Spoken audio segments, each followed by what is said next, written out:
Good morning, good afternoon, or good evening, wherever you are in the world. Hoping that this is an international podcast, which has been very positive here. The nature of the internet makes it international. That's right. Well, yeah. Well, we'll go with that. Today, it's kind of my research that we are going to be talking about, and obviously Sean will be giving his knowledge and experience in this subject about the impact of social media and internet on our young generation. What do you call young generation? I would say more people born in mid-90s, 95 onwards. 95 onwards. What does that make them? I don't know if it's the generation. I know that it's Gen Z, that's for certain, but I don't know what is before that. Fair enough. So maybe the bracket just under 30. Yep. Okay. So according to some statistics done in the US, Europe, and Scandinavia, during the 70s, when the US started doing the biannual survey, the anxiety, depression, and self-harm, because usually these three go together, was pretty much stable.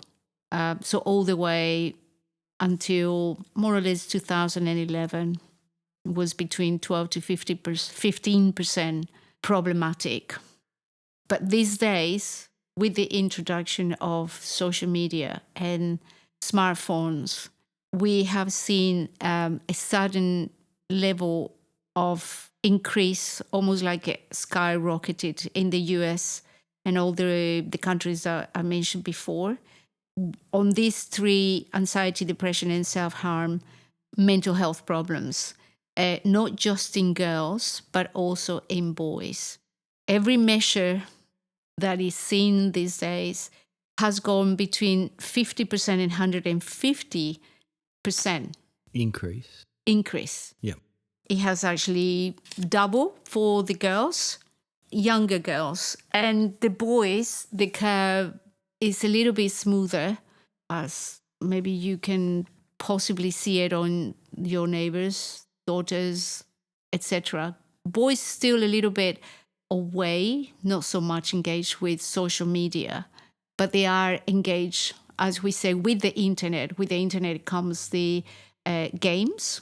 That's interesting. I actually find the boys are actually, in my personal experience, no less than the girls. I've got two sons and a daughter, and my daughter's the eldest. But my sons, I would say they spend an equal amount on social media. Well, maybe not social media, but on their devices. Let's say on their devices.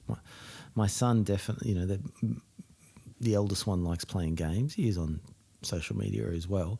The youngest one, he's playing games and on social media as well, which, I'm not happy about it, but that's... So according to this, 2009, 2012, it started to go way up gradually. So I don't know what age would that make your children. What was the increase? Do you remember? It was very sharp. Like I said, I think it was between 50% to 150%. Started to go up slowly and increasingly to what we are now. So 150% increase. 150%. Yeah. So what the psychologists these days are trying to work out is what happened between those times, 2009, 2011 and 12. It was more the increase. What exactly happened in 2012? Where they saw not just the boys increasing with internet usage, but also the social media, the interaction that girls had with social media creation, like Instagram, Snapchat, Instagram, TikTok. I don't know what you did. YouTube. It's almost as this is what the studies have been questioning, in almost like there was some kind of spray in the atmosphere of some kind of disruptive hormone, as if that's what they say, not saying that that's exactly what happened. that affected girls, first of all, with self-harm, depression, body dysmorphia, eating disorders. And it's also related directly with the smartphone usage. Yes. So they reckon it's apparently 5 hours per day. This is an awful long time for children, young people, to be using just alone in social media, YouTube, Snapchat, text messaging, 5 hours. That's only all the time off. Now, if you accumulate the hours that they are going to have to do homework as well, that increases the amount of hours that they use in the internet. That causes, obviously, something that many children you're listening to, I do, sleep deprivation, because they can't sleep, they can't go to sleep. And it's something that they call the blue light exposure. Don't know if you know what that is. Not in any way I want to Scientifically. clarify, but it's essentially the light coming from LED screens or AMOLED screens from phones, laptops, all that sort of thing. Yep. People are claiming that it does all sorts of things to the brain. To the brain, exactly. And also, if you think about girls now going to sleep, whilst doing research or looking social media, sometimes they have these open accounts on Instagram where it's open to the public. So not only they are disrupting the sleep with a blue light exposure, but also they are spending time with unknown people, sometimes actually quite creepy men that will approach, something that's very innocent for a 12 or 13-year-old to share in social media. But what they are thinking that is only going to be contained within the school environment. And they leave these accounts open. And they're possibly unknowingly that there are people out there that are collecting all these data or data, depends what you call it. The data or data? I say data, but... Okay. Yeah. Collecting all of these and approaching the girls from across the other side of the world, people that they actually don't know, and that will come up with really horrible propositions of any kind, especially, and that would be more like a sexual approach. That would possibly be the first encounter that they have openly in the internet with somebody. Sometimes even before the boy that they fancy at school, or that they're developing feelings for, is saying anything, they will be exposing themselves to openly and innocently to people that they haven't got a clue who they are. So that creates anxiety in itself. Now, the other problem that psychologists are seeing, for example, if the girls have got, they post a little problem with a friend or someone at school, that will be, they think that it will be contained again within the school environment. But before they know it, this little argument that they had that is now gone public is not just involving the two of them, it's now involving the whole neighborhood. They're involving the parents.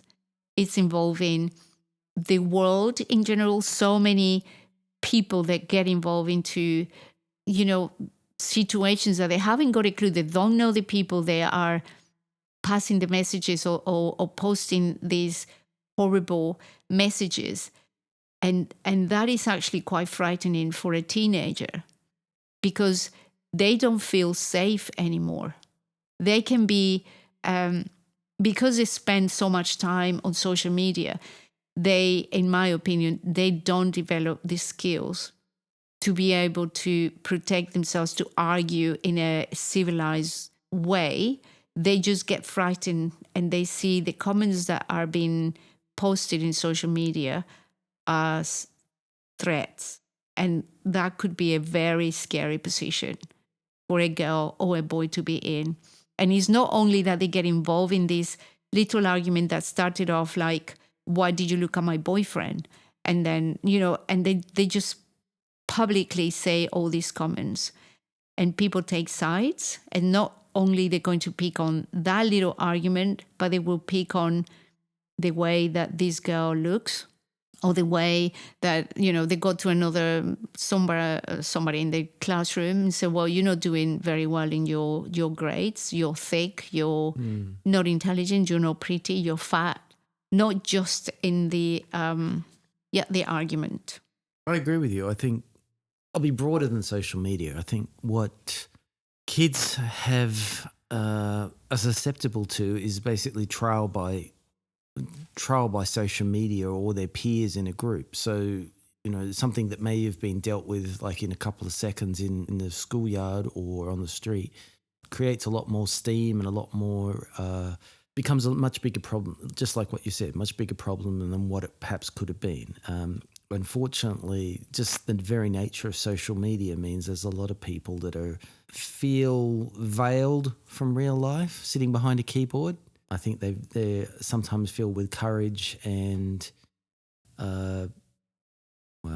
lack the discernment to be able to know the difference between something they would do or say in real life and what they feel very comfortable doing online. I agree. Yeah. I think the problem that we are facing with this huge amount of time that the children are spending on social media and internet, they're becoming the nannies of small children. Even 3-year-olds would probably know how. I've seen You're it. saying social media becomes the nanny of small children?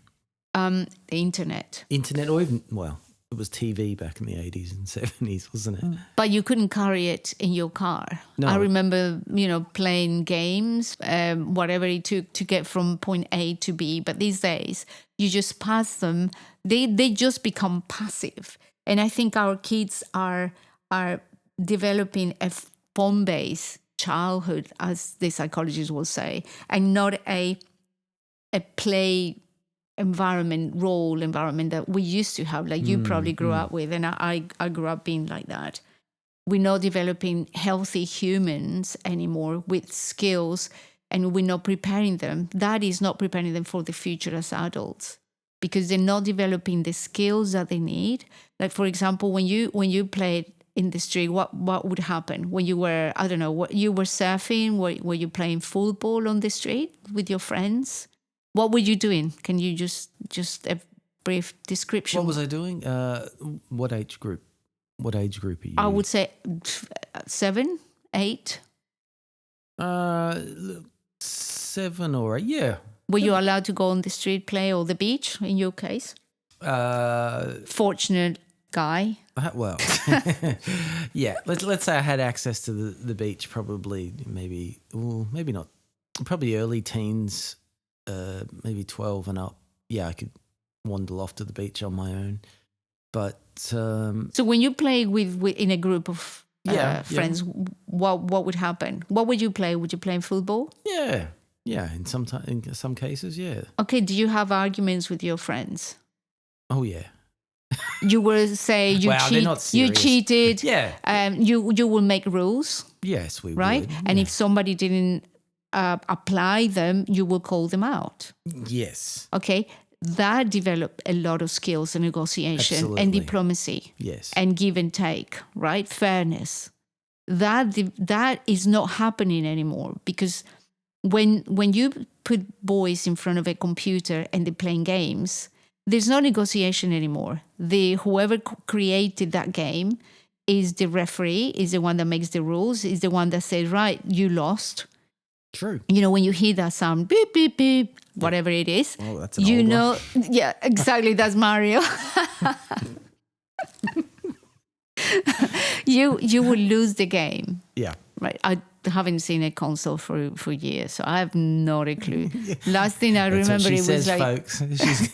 I have no idea about this play. Like, I don't like them. I don't approve. I tried to teach my kids to stay away as far as they could, for as long as they could, away from mobile phones and computer games. Yeah, I agree. And this is the thing.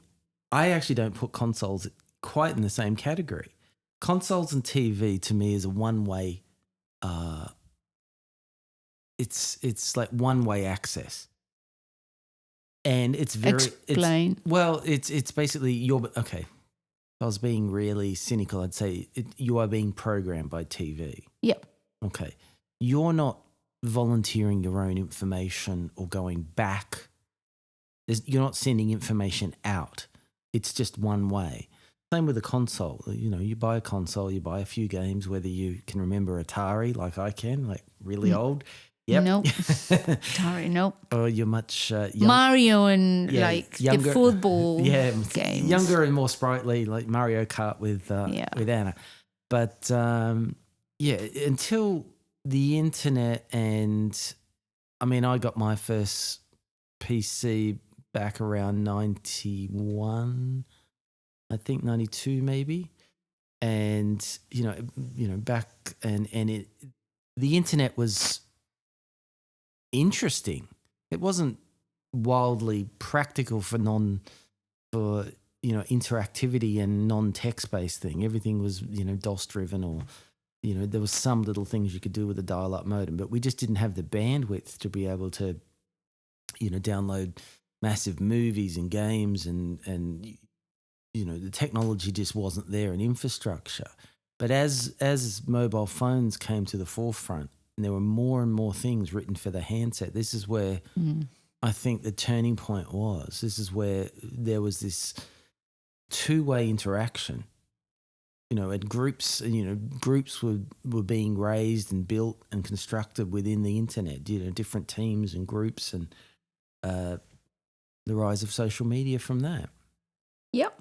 So just going back a little bit to the point that we used to be able to go on the streets, like our parents used to almost kick us out to play on the street. Yeah. And this happens all the way maybe to the 90s. But there is two events, two big tragedies that happened in the USA in the 90s.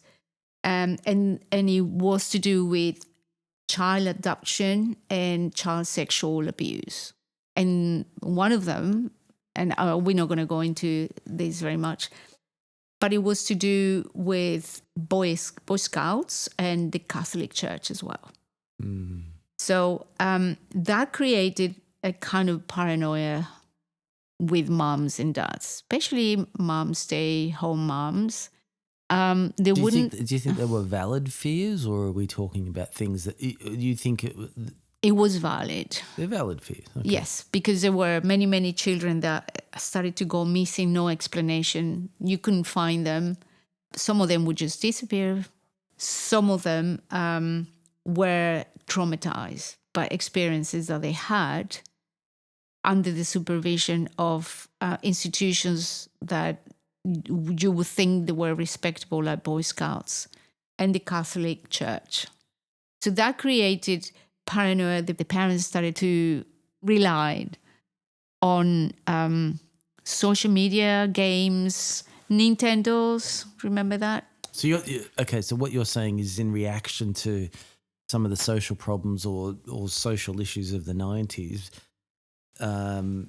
parents reacted somewhat out of fear, and basically said, kids, I'd rather you sit here in front of a screen for 5 hours after school than to actually go out. Do you think some cultures that was more prominent than others? Yep, the West. Yeah. Because the West usually is the developed. Do you think that's the ease of access to the internet? Yes. Yeah. The small kids that were able to have an iPhone or smartphone, whatever it was. Yeah. Now, forgive me if I'm wrong about Arkansas or somewhere, out in the middle of Wyoming, but I can't imagine that they, back in the early 90s, had access to. I mean, actually, that's not true, because I do remember you had a cable connection in the States. Yeah. The cable connection was actually far more readily available than in a lot of other countries. I mean, here in Australia, we didn't really have cable other than in the cities, especially in the more regional and rural areas. It just was non-existent. So I think that's what Yeah, go on. And I think that's probably as well why you see that people that live in the rural areas are a little bit more in touch with other people. More down to earth, is that what you're Down trying to to say? earth and a little bit more connected or interconnected with people. They're more into nature and outdoors. And they still, some of them are still keeping this culture or traditions. But I think in the developed countries, Europe, Scandinavian, Canada, something has gone very, very wrong on that aspect. Instead of the internet becoming something that it was meant to be good, it's actually become really bad for teenagers. And the way that the big companies have done this is I believe that they thought through this carefully, and because social media is basically a way to attract girls, because girls are more attracted to seeing photographs of people, fashion. They will follow anything to do with diets. I never followed any diet in my life, by the way. I believe that that's all a lie. But there's so many young girls out there telling other young girls how to lose weight, how to look better, how to put makeup, what sort of makeup to buy. My goodness, they are 12, 13 years old. A lot of this is driven by FOMO, fear of missing out. Yes, exactly. They want to be on top of the gossip. That's right. They want to be on top. They don't want to miss out on trends. I mean, trends are a very interesting thing. I mean, trends are not real. I wouldn't call them organic, but the way they go through a community or go through the internet, they build incredibly fast now. I mean, you've only got to spend any time on Twitter and see what's trending. That's basically, a trend. Yes, exactly. So that's how they trap the girls in a way. Trap? Yeah, that's a trap. A trap. Completely. Okay. And we're having a lot of problems because of this. And the way that they trapped boys is give boys anything to do with war. Netflix, Amazon Prime, all of this. Adventure, you mean, Anna? Surely. Yeah, okay. Anything to do with war, it will attract boys primarily. And anything to do with hunting or sex, that will be more appealing for boys. Although you earlier on were saying that girls increasingly are becoming more aware of, we're going to touch very lightly on this pornography issue. I don't think it's that common with girls. I think it's very, very common with boys. And this is another subject that I like to just touch very lightly. I think when a boy is developing, and that's the time where I think Instagram allowed 13-year-olds, is it 13 or 14, that you have to be the minimum age to have an account with Instagram? I know they've just changed it to 16, I think, haven't they? Have they? Anyway, it used to be 13 that I know. I think you're right. For everywhere. But anyway, the girls and everybody was lying. I don't know how they were confirming that they were the age. And with that, it became the ads that will hook people, especially, the little ads of pornography. Somebody with less clothing, and they will click on that, and that would link to something else. And then it just became almost like a normal thing to see. And these days we see, the stars, the actresses and the singers with less and less clothing. Because it's becoming quite normal. So social media is normalizing all of this, the image, but it's not reality, because many of the girls do not look like that.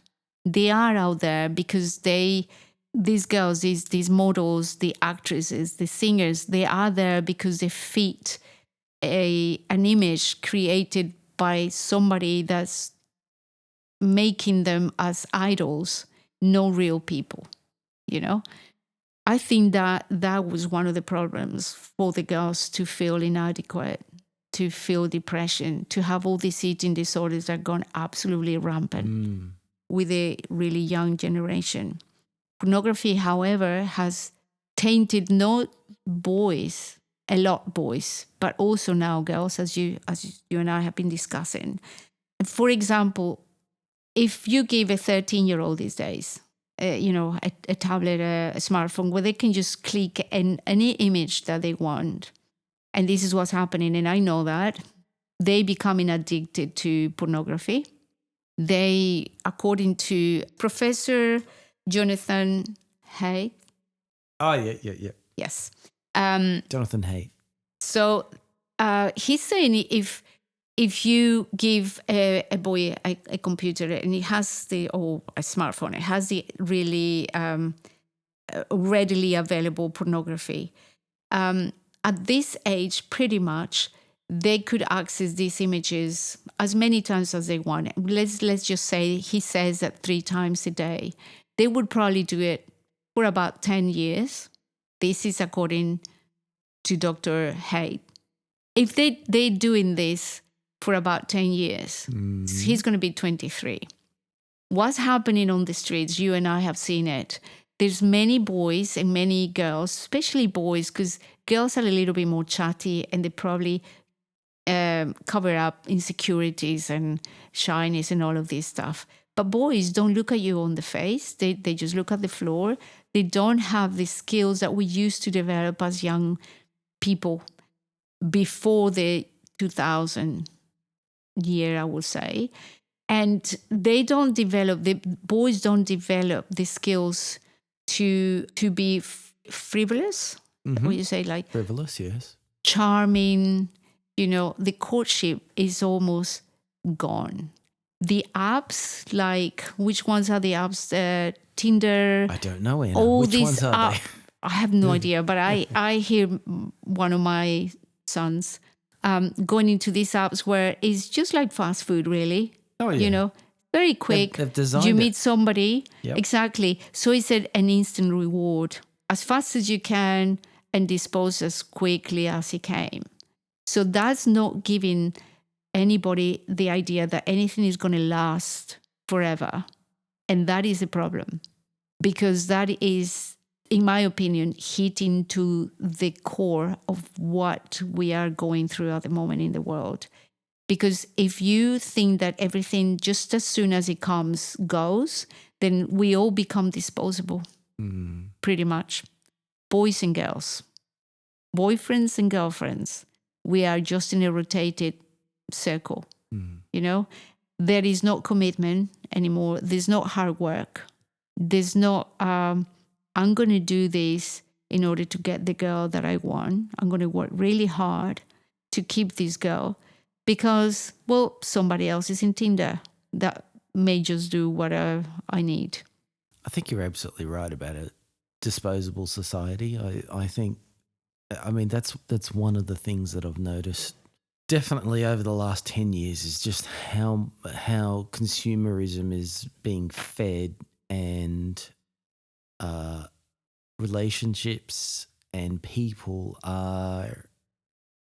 Nobody likes to think of themselves as a disposable product, but that's essentially what some of these companies have done for us. They've simplified what would have taken weeks and months, perhaps even years in some cases, back 20, 30, 40 years ago.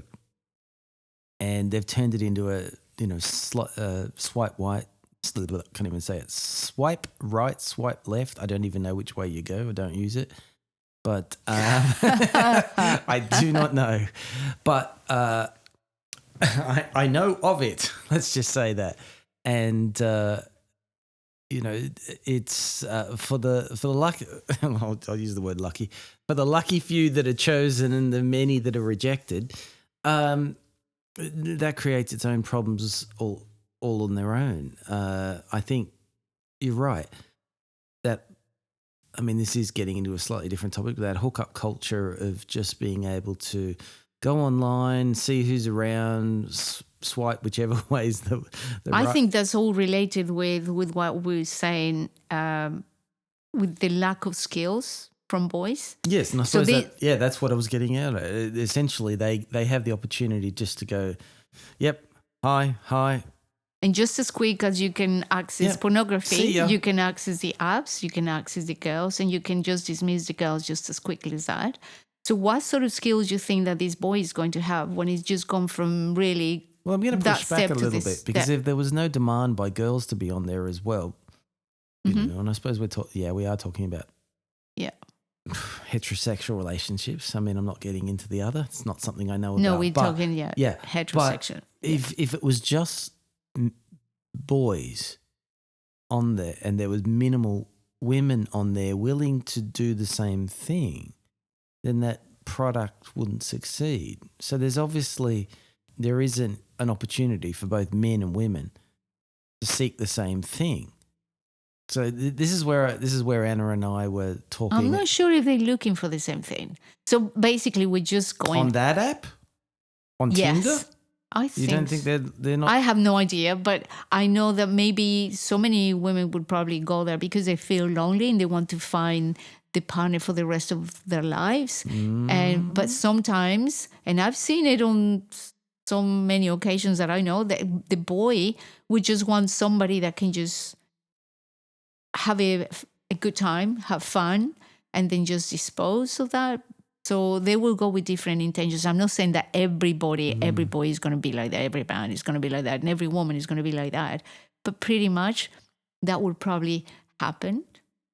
There's very few guys that will go like, I want to find the woman of my dreams in an app. I think they go to different places. I don't know. I saw some really interesting research on YouTube the other week where they're basically saying, how do people meet their partners? And it was incredibly high for online now. Yeah. I think this research was done in 2023. It was something like in the high 60s. Like they broke it all down into there was like, you know, dating apps, sports clubs, school, work, church. I can't remember all the other categories, but a lot of them were single digits over, you know, quite a few thousand people. But you get up into, like, you know, less than 10%, 3%. I remember one I thought interesting was like 3.1% of couples found their long-term partner in church. 3.1%. And I thought, that's interesting. You know, back 50, 60 years, that would have been much, much higher. And it actually did a graph over time of how these statistics are actually changing. I think the graph was over 30 years.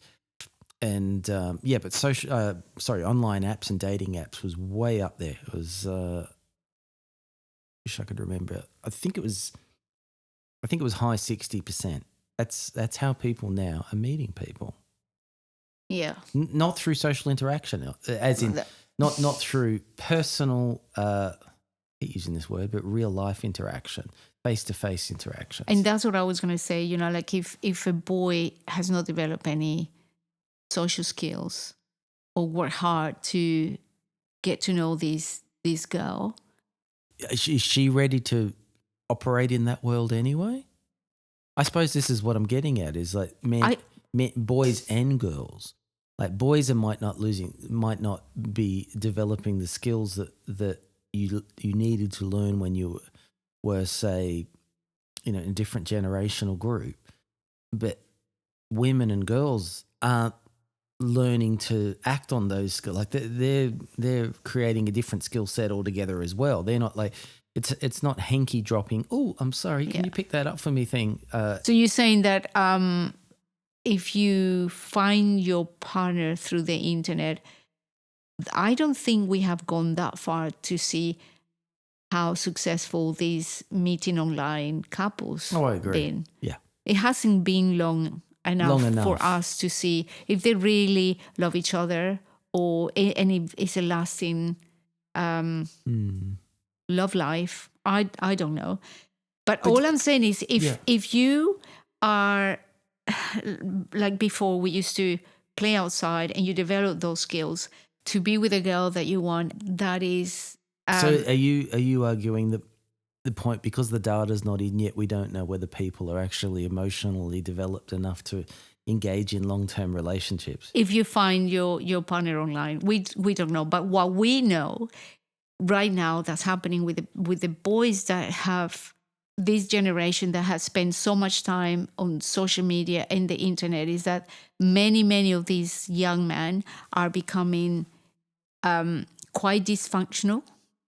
We are now kind of desperate. Women are shouting from every corner to have men that were, like in the past, they will be protective and they'll come to the rescue and they'll be the heroes. Now we having very meek young men, not all of them, I can't say all of them, that will not step in.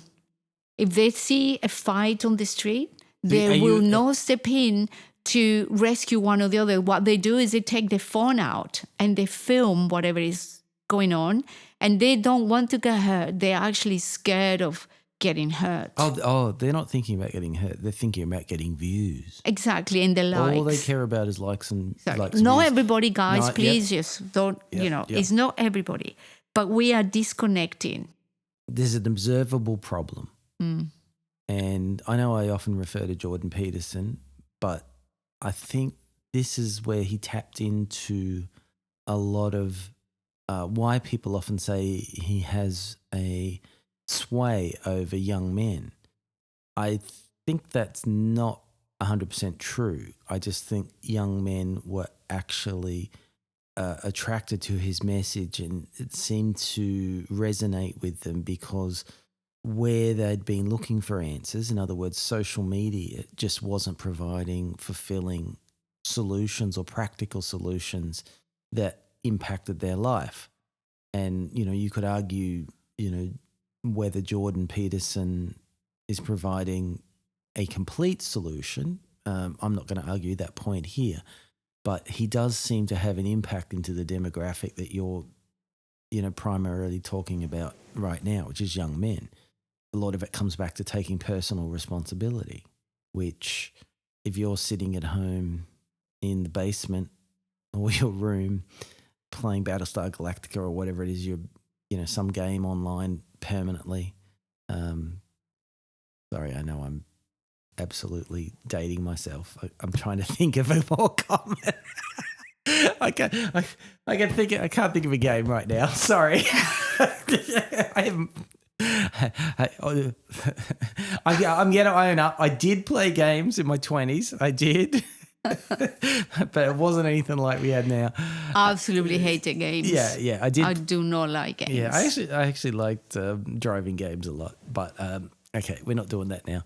But yeah, I don't think the internet, I don't think social media, I don't think the platforms are providing solutions to people. I think they're just bombarding people with opinion and just information.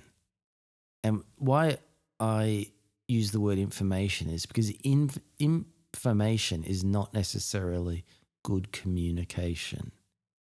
If every minute of every day there's a new topic or new words written about the same topic, after a while, I think people are becoming desensitized to it. It takes a lot to shock people now, I actually think. Definitely. And I think that that's been, I agree. That's been where some people have actually, you get this alienation away from real life. People are desensitized by what they're seeing online, and perhaps there's some mental health problems where they can't tell the difference between reality and online. Fantasy. Yeah. And with artificial intelligence, that's actually making it even worse. Speeding that up. Yeah, speeding that process up. And, AI is just a language model, but it's smart. Yeah. Very smart. It is terrible. So what do you think that we can do maybe to help regain this world that we complain when we were kids, but we actually, looking back, it wasn't that bad, and that we want to have for our you think we can ever next turn back, generations. really? I think we can, yes. Where have they managed to turn back to what life was, say, in that? I don't think that they've done it, but it is, as I said, it is proposed. I do like this, Dr. Hyde. He has 4 points. Well, I believe, before I go into these points, I think if we create a safe environment for the children, it will stop all this anxiety that they have. But to create a safe environment, we need to put boundaries. And there's so many things right now that are happening within the world that we know, which is the West, where people are feeling very unsafe. Remember that they are children. They have no say in what's going on with the adult world until they get there. So if People, I think kids, what they observe online, they deem to be reality. They don't have the filter of, Yep. in a lot of cases, they don't have the filter to be able to determine what's the difference, or filter or experience to be able to deem perhaps what is accurate and what isn't. Yeah, I think that if we have boundaries, not just as family, but our governments as well. You trust you trust the government to put those boundaries in place? Right now, very few governments that I would trust to do the best for their people. But if we come together as humans and we make plans like we used to have before, just concentrate in the children being managed by the parents and not the schools. Yeah. You know, if we allow this little 3-year-old to play with the iPad, he's going to become the next genius, I don't know, developer with an antivirus like McAfee or Bill Gates, I get or what you're saying.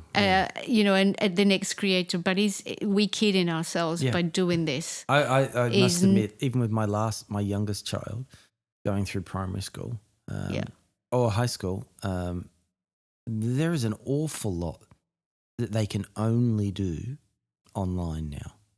Yeah. I don't think. You mean that there's not damaging, or what do you mean? Well, just as they force them to, go through school portals, which I understand are designed to, protect students theoretically from outside influence. But I think what they're doing is that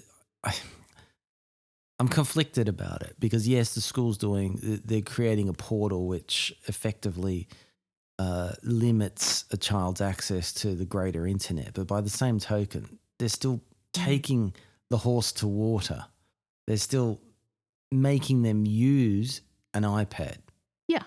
And the fact that they're on the iPad, and the moment they jump out of the portal, they can go in any aspect they want to. And I granted that's a parent's responsibility. But nonetheless, if they didn't, if they could come home from school and they didn't have to use an iPad to actually complete homework successfully, that to me is a far better approach to have.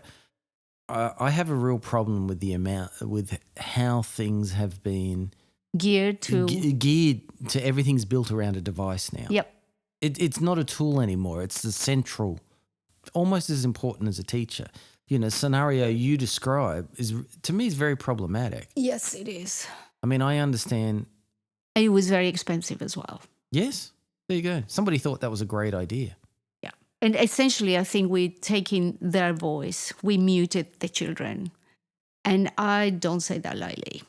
Many of these children will die if they have to call somebody and speak over the phone with somebody. Oh, yeah. They prefer to text. Yep. To speak to the whatever little window at the bottom right is coming, the operator that you can just send messages to a bank or the insurance company. They rather do that than picking up the phone and speaking to somebody. That's completely superfluous and unnecessary. Anna. That is really, really, really sad. So according to Dr. Jonathan Haidt, he has a plan to restore childhood in the real world. So he's just saying delay as much as you can the use of smartphones or iPads at least until late puberty. So as much as you can. I don't know anybody that won't give a child an iPad these days, but this is his ideal world. Second, no social media until the age of 16. Wow. That's really hard. I would love that to be the case, but yes. There's an absolute thorough rebellion at home of a child. That's what they want to be on those apps for is so they can message their friends. So it starts out, I want to be able to message my friend, Dad. I want to be able, Tom at school. Oh, his dad and Mum wants him to come and stay over at my house, or they're happy for me to come over, and I go, okay, well, get me the number. Well, he's going to message you. You. Yeah. And I'm like, oh, Snapchat or whatever it is. Snapchat or whatever. And I'm like, Messenger. Okay, all right. In the beginning, I was like, no, here's my phone number. You get them to call me. Yep. That. So you see how they got the young it's generation. Insidious. So these apps have got the direct connection with the messages. That's right. So if you just want to message, well, you are now hooked to looking at what's going on with that app as well. Yeah, Messenger, Facebook, Instagram, it's got the messages as well. Yeah, you want to look. I'm sure you can lock it down to an extent, but you're never going to completely circumvent everything. It's just not going to happen. Yep. Anyway, so just going back. Number 3, he says phone-free schools, and that used to happen before. It's in place in Queensland now. Excellent. Yeah. That's one of the points. The last one, he reckons that if we are pushing our children to have more adventure, like independence for free play, and the responsibility that they have by being independent and going on this free play. Like, I used to go to the river when I was younger. I don't think my parents knew that I was crossing the river. I'm sure they didn't, Anna. They didn't, because I was 8 years old. Oh yeah, definitely not. Like, how were you crossing the river? Not through the river, I hope. Actually, yes, little stones. Was it a stream or a river? It was a river, which was great, and that gave all of us the skills that we have to, to deal with everything that we had to deal. So very difficult to achieve this in today's modern society. So I think there is hope. If we do these steps, which are quite difficult for us to do, we can probably recover slowly. Was that a subconscious reaction? Yes. That's Yes. Anyway, if I'm just going to leave you guys with these 4 points to ponder on.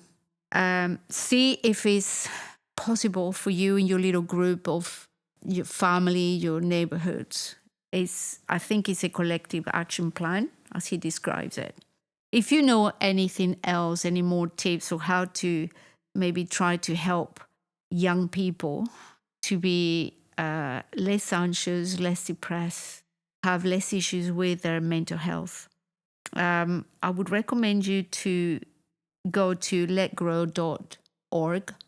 So that's letgrow.org, managed by my new found psychologist that I really like, Dr. Jonathan Haidt, who is a professor of social psychology at the New York University. So I think he knows very well what he's talking about when we come to talk about social media and internet and damage that is done to this new generation.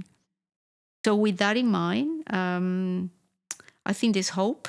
I don't know, just closing this new episode, Sean, would you like to? Yeah, I do. Close? I agree. And I think just a couple of things before we close. I just want to thank all those that have subscribed to the podcast. We really appreciate it. The He Said, She Said podcast you can find on YouTube. I also want to thank those that have commented on the videos we've had. They are a podcast. At some point in the future, we're hoping to make them videos. Yeah, we are. We're just steadying the ship and formalizing the format before we do that. Look, thanks for those that have commented. We've had a couple of comments about subtitles for Latin America. We're endeavouring to sort that out, and hopefully by the time this podcast is out, we'll have found a solution to that. But thank you, everyone, Thanks for listening, guys. And subscribe and like and all that social media cliche stuff. We appreciate you and thank you so much. And with that, we are closing. Thanks very much, guys. See you next time.